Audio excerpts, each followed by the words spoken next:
Renaissance art, or how Europe got her groove back. Important to note, so this piece on the cover here, this is a very big hinge door piece. It's about 11 by 12 feet. So it's pretty big altogether. And this little lamb here, this is a recent art restoration kind of debacle. This is what it used to look like, but upon restoring it, it ended up looking like that. Bit of an interesting restoration, but hey, what can you do? What is it? Renaissance art is a European art style that appeared at the end of the medieval era and is generally associated with a large cultural renaissance that swept through Europe in the 15th and 16th centuries. Renaissance itself is Latin for rebirth, so, it kind of correlates. The Renaissance marked an incredible time for Europe as many fields, including mathematics, science, literature, art, etc., experienced a revitalization in practice and improvement. And it's also at this time that we see a cultural shift in Europe away from the dominating nature of the Catholic Church to a more philosophical and emerging practices that challenged the idea of the Catholic Church and went along with the more scientific approach. Here we have an artistic rendition of Martin Luther King when he nailed his 95 Theses to the front door of a church. What can you do?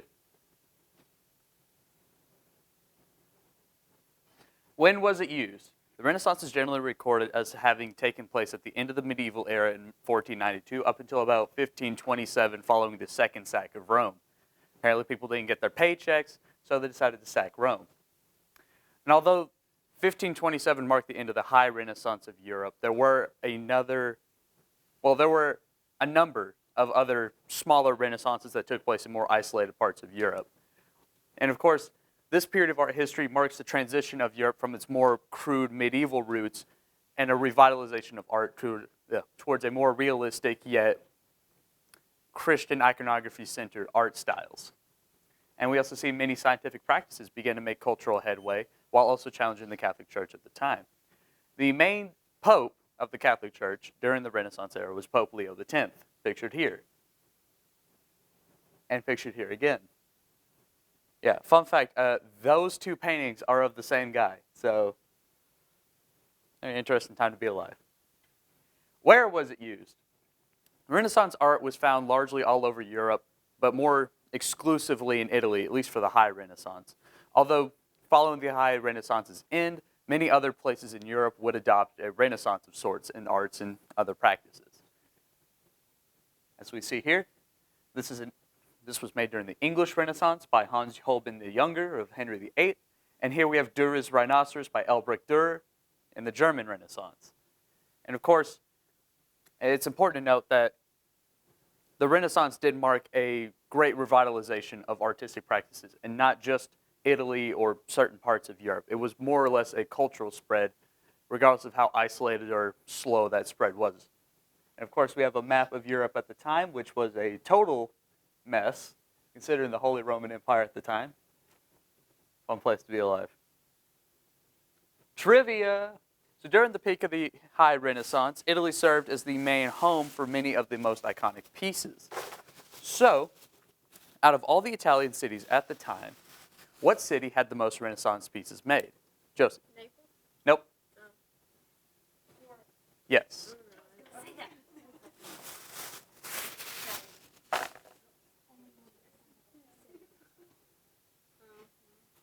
Famous practitioners. So, obviously, you guys probably have heard of these people, the Leonardo, Donatello, Michelangelo, and Raphael. But this is a more intuitive way of presenting them. Our first person up is Leonardo da Piero da Vinci, which, fun fact, means he is simply Leonardo from Vinci, his city. Regarded as a polymath and one of the greatest painters of the Renaissance, he had a large influence from his painter Andrea del Verrocchio. He is also incredibly well known as a painter with recognizable work, despite the few that remain. Of course, he's known for his Last Supper, Mona Lisa, which there are two of, by the way, and his Vitruvian Man, a very complex yet breakdown way of looking at people and the movements they can make. He's considered a Renaissance man because of his very wide range of skills. He was not just an artist, but a mathematician, a scientist, an inventor, etc. One of a great example of a Renaissance man at the time. Then we move on to Donata di Niccolo di Better Bardi, Donatello for short. well-known Italian Renaissance artist who learned most of his skills from Lorenzo Ghiberti at his time as a goldsmith. While much of his younger years were spent treasure hunting with Filippo Brunelleschi, somehow, he would eventually gain recognition within the Catholic Church as a brilliant sculptor, as pictured here with his picture of Perseus. And he would also be regarded as one of the most influential artists of the time, considering he's one of the most iconic Renaissance artists that tracks. Then we move on to Raffaello Sanzio da Urbino. Raphael, regarded as one of the earliest and most prominent of the great Renaissance painters, is well known for having lived an incredibly eccentric lifestyle. Go figure. But because he lived a very also weird life. He died at the age of 37 because of malpractice. Go figure. Raphael would have a large number of works to his name. This is most likely because the Catholic Church really liked the guy, so they commissioned him for a number of pieces. And, having a friendly relationship with the Catholic Church really helps. It's also well known that he had an intense rivalry with the next guy, Michelangelo di Lodovico Banari Simoni, or Michelangelo. Here we have one of his pieces, the Pieta. Pretty cool thing, Mary holds Jesus. He was regarded as the greatest artist of all time, and another Renaissance man similar to Leonardo. But he stands out as a weird individual because he had a very intense relationship with the Catholic Church at the time, who begrudgingly always commissioned him to create pieces because they were well aware of his skill set. Here we have an example of Michelangelo's David. Pretty iconic sculpture. Here we have the birth of Adam on the ceiling of the Sistine Chapel, of course. And now I got 95 problems in the Catholic Churches. One, pictured here, Martin Luther. By the 1500s, the Catholic Church had become a very large controlling force in Europe, if you would. And at this point, the Catholic Church was getting incredibly greedy around this time as well. Hence why many spiritual people, such as Martin Luther here, began to directly challenge them with a philosophical stance on the matter. So, on October 31st, 1518, Martin Luther would nail his 95 Theses to the front doors of Wittenberg Castle Church.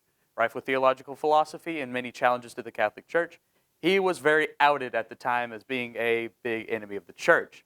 But his practice would lead to the large creation of the Protestant Reformation in Europe, following as well the adoption of the Protestants by King Henry VIII, and the later creation of the Germanic Bible, making religion more accessible to not just the people, but everyone, really. Yes? Wasn't he struck by lightning? I think so. If anything, if I'm not mistaken, I don't believe he was struck by lightning, but that does sound along the lines of a Catholic sort of means of propagating, hey, this guy was struck down. So, the historical significance of the Italian Renaissance cannot be understated at this time. Considering the importance of this movement, it highlighted the cultural transition of Europe from its very rough roots in the Dark Ages up until a more modernist aesthetic, with its real focus on realism, Christian iconography, and very set styles.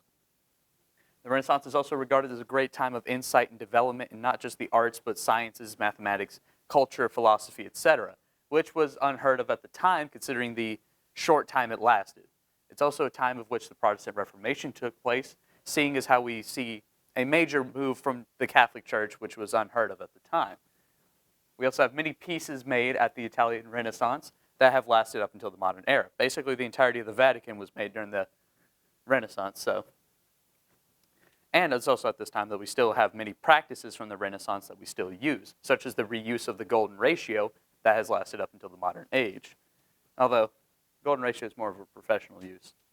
So, of course, we have another part of the ceiling of the Sistine Chapel. This was made by Michelangelo. Here we have the School of Athens by Raphael. Not sure about that one. And that is the Birth of Venus.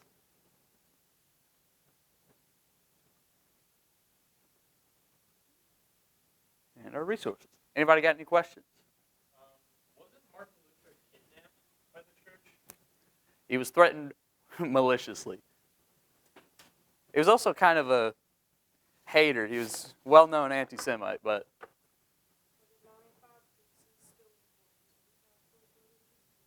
Well, the Catholic religion doesn't like the 95 Theses. The main part of the 95 Theses relies on the Protestant church, although considering how the Protestant church has changed over time, especially with cultural influences from things like America, where you can break down Protestants into being Baptists, Methodists, Lutherans, etc., the main Protestant church itself doesn't exactly follow the 95 Theses, especially considering the 95 Theses were not much a doctrine as much as they were problems Martin Luther had with the Catholic Church at the time. Any other questions? Wasn't one of the ways that Martin Luther spread his 95 Theses wasn't through the printing press? Yep. Was the method right around that? Yep. With the advent of the printing press and the creation of the Germanic Bible, many people latched on to the Protestant Reformation at the time. Any questions?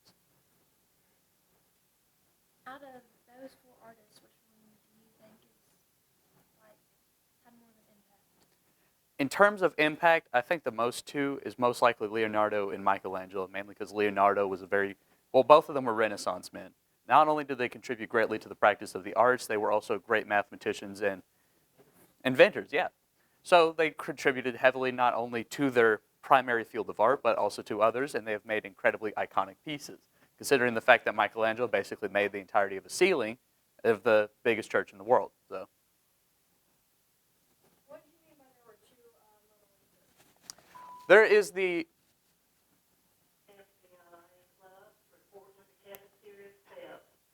There is a main Mona Lisa that we are aware of in the Louvre, but there is also a semi-unfinished piece of the Mona Lisa that still exists. It has many of the same brushstrokes and errors as the original Mona Lisa, but it's not exactly complete. It's believed that it served as a side-by-side